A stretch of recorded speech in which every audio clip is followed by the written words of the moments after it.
Kapitulacija nemških enot v bitki za Stalingrad, danes Volgograd, velja za največji poraz nacistične Nemčije.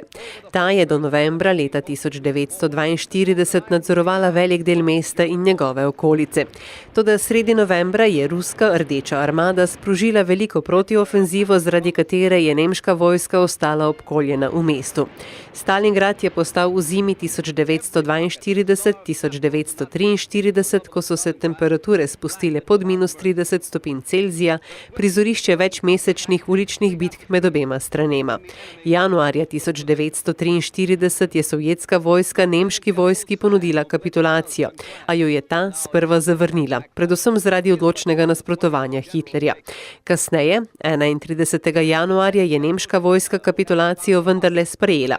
3 dni kasneje se je na nasprotni strani predalo več 10 tisoč nemških in romunskih vojakov.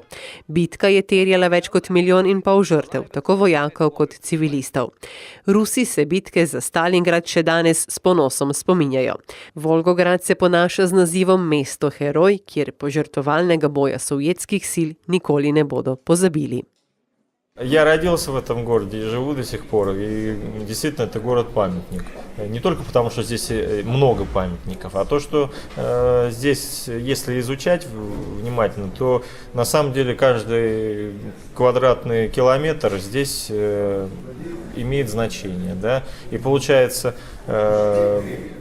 невозможно не проникнуться этой историей и не проявлять к ней интерес. Ob 75. obletnici epske bitke so v Volgogradu priredili veličastno vojaško parado. Po več kot 7 desetletjih je spomin na bitko še vedno živ, a nekdanji sovražniki so se naučili živeti drug z drugim. So we have a lot of historic guilt on our shoulders, you might say.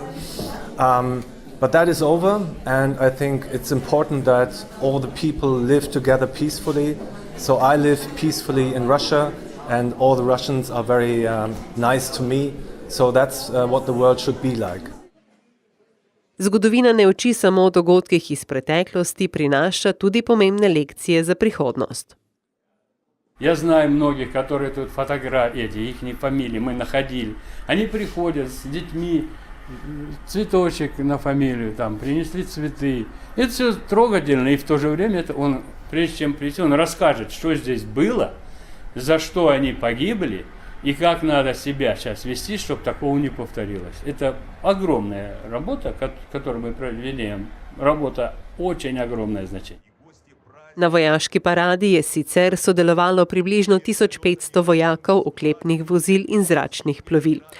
Ruski predsednik Vladimir Putin si parade sicer ni ogledal v živo, je pa kasneje položil venec na spomenik padlim junakom.